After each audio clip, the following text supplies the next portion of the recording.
It's cold. Very cold. Wind chills Yeah. could drop as low as 20 below zero. That's where we could bottom out. Yeah. Okay, so that's going to be about something we that, need to be concerned about today as the kids head back to school today. But you know what we need to do? What? We need to celebrate snow. I think there is such beauty. Snow has taken such a hit this year from people. Really? Yeah, people are angry at snow. They're sick of snow. They pick it up, they scoop it up with these things with a handle on it, and they just throw it as far as they can. Or they actually take a machine, they just crush it up and throw it. But do you know, then there are people that make this stuff. Right. And then they spread it everywhere, and everyone is happy. And then there are people who photograph this stuff, too. We're talking about a local professor, Michael Paris.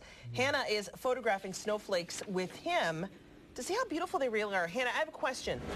Is every snowflake a six-sided?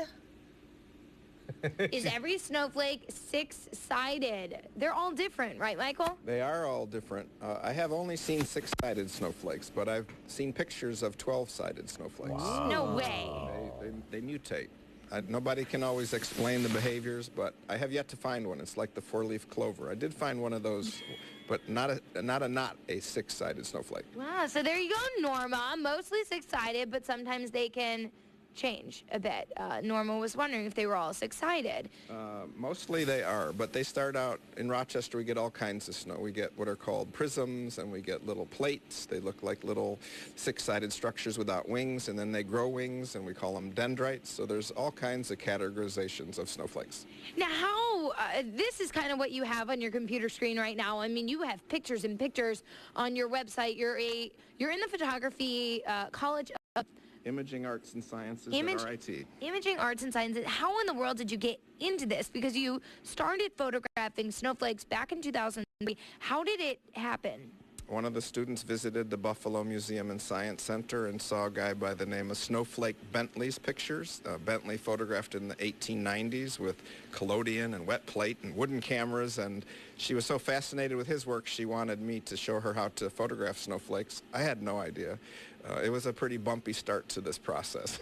Yeah, because I asked you what type of photography you like, and you say you do a lot of microscopy, which is you look at things through your microscope and then you photograph them. Yes. I started out in healthcare photography in Detroit and Charleston, West Virginia, and moved to RIT in 1986, where I started teaching biomedical things and light microscopy, and it just evolved from being totally scientific types of pictures into they had an aesthetic to them, and people have been kind of curious, what's that? So it's been a natural evolution from where I started to where I am now. And they're so tiny. That's the thing about snowflakes is a lot of people think, oh, they're just little white dots. But you put them under the microscope and they just sort of transform. They do. They're like little crystals, little gemstones.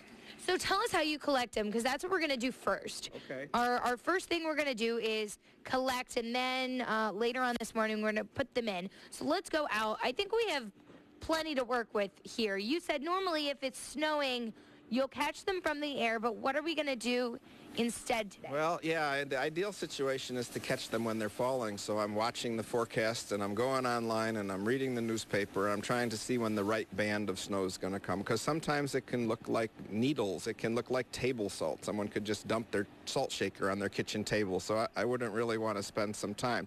Since it's not snowing right now, we didn't get the ideal perfect situations. I have a tiny feather, a very high-tech piece of velvet, and a baking pan. Check it out. Very low-tech. So we'll get some of the snow from last night, and I work with just a little bit. You don't need much, and you can see from the wind why it's difficult. So we're going to take that, and then I'll spread them. I use a feather so that I don't damage them. They are tiny, tiny little ice crystals, and so you can begin to see in these different regions, there's a few really good ones right in here and here. So then once we've got these crystals identified, we would go over to the microscope and pick them up and transfer them to a microscope slide.